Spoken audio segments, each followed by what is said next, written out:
Hello everyone, welcome to our FPGA final project. So this project has three equally important parts: designing the project, testing and validating to make sure it works, and creating a tool to implement designs to be able to actually use it. So the first component of the design phase of this project is doing the background research to understand how an FPGA actually works, in addition to Tina's lecture material that she gave us.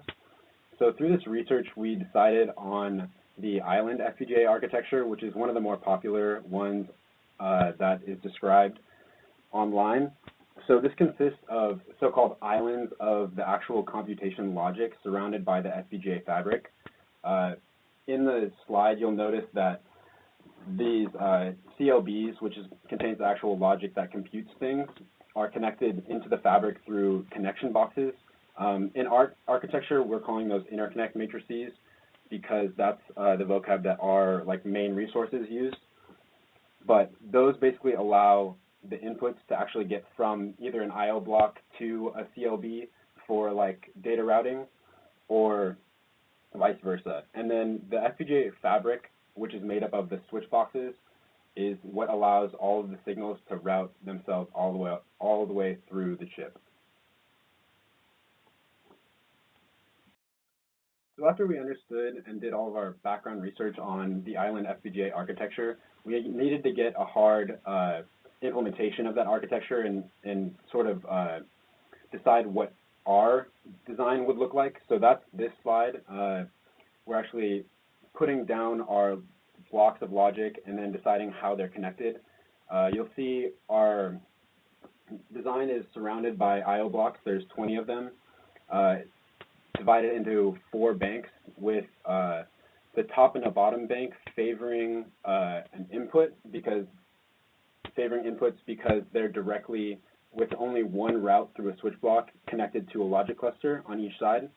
Then the right and the left I/O blocks are going to favor outputs because they're connected with only one route through an interconnect matrix and a switch block into the output. We are trying to use a theory of localization, that we would like to keep all of our signals local and have minimal global routing. And so that is helping, that sort of layout with the I/O block favoring input versus output is pretty evident in this design. And a lot of these decisions are very arbitrary, because we don't really have a great grasp of how an FPGA is actually laid out until we actually create this design and then test it and see where we can improve it. So this is just a kind of a shot in the dark, just a really rough first shot at a FPGA architecture. Given this entire block design, it's pretty evident that this was a pretty ambitious project to begin with. So about 3 or 4 weeks into the project, when we weren't making a whole lot of progress on the switch block itself, we decided to de-scope the project. So that consisted of completely eliminating switch blocks from the design.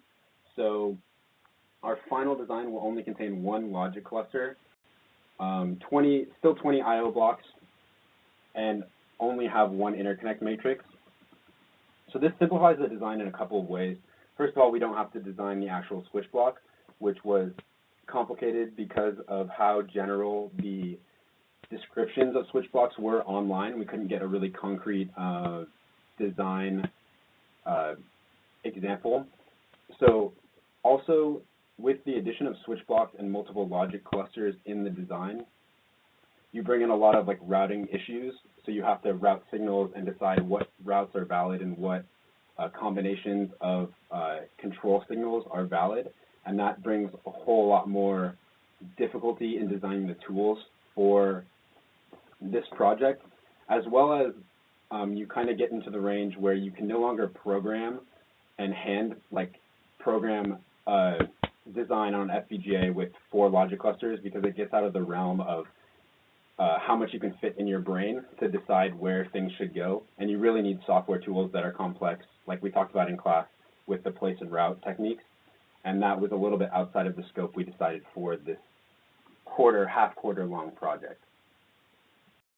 The first logic block that we'll be giving an overview of is the basic logic element. This is going to be very similar to the CLB that we covered in class, except for we're using a little bit different terminology because of the resource that we used.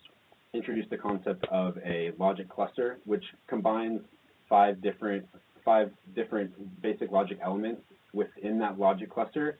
So it simplifies routing loopback paths from the output back to the input within that local logic cluster. So that allows you to route those loopback paths without going into the actual FPGA fabric. So in regards to the actual BLE design, we went very simple so that we could program by hand. So it only has one for LUT and then 3 control signals that control the output, whether it's coming straight from the for LUT or through the flip-flop, as well as the flip-flop enable, and then another local to the BLE loopback path from the flip-flop output. So we created our I/O block with influence from the MSP designs, and those designs were a little more complicated and complex than what we needed, so we only took the components that we wanted. The mux symbol is a shorthand for transmission gate logic, and our flip-flops will be driven through the programmable circuit with clock signals. We've set the pull-up and pull-down resistors to about 10K to get a correct balance of current within our circuit. And lastly, those inverters are used to drive only a single signal high or low.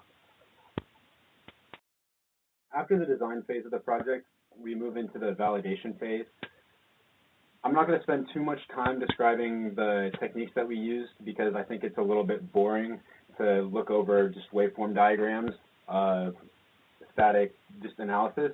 So I'm just going to pick out a few parts of things that I think we did in a kind of cool way. So when writing our Verilog test benches, we used 2 main functions that saved us a lot of time were the assert function, which allows you to actually assert conditions in the Verilog code without actually looking at the waveform diagram. So this allowed us to simulate all of the possible combinations without actually looking at the waveform, assuring ourselves that the circuit gave the correct output. The next of these little tricks that we used is in our circuit, since it's all programmable, it does bring a kind of difficult task to validate a design because you first have to program the circuit to do what you want and test the programming circuit to see that that's correct. So that's the next task that you're seeing in this slide, and that just asserts that it'll program the circuit under test and then assert that the correct value is getting passed on to the other circuits farther down the shift register line. Due to those cool little tasks that I showed in the previous slide, our entire test bench for one of our programmable muxes, which is a key component to the interconnect matrix, was the entirety of about 4 lines of Verilog code.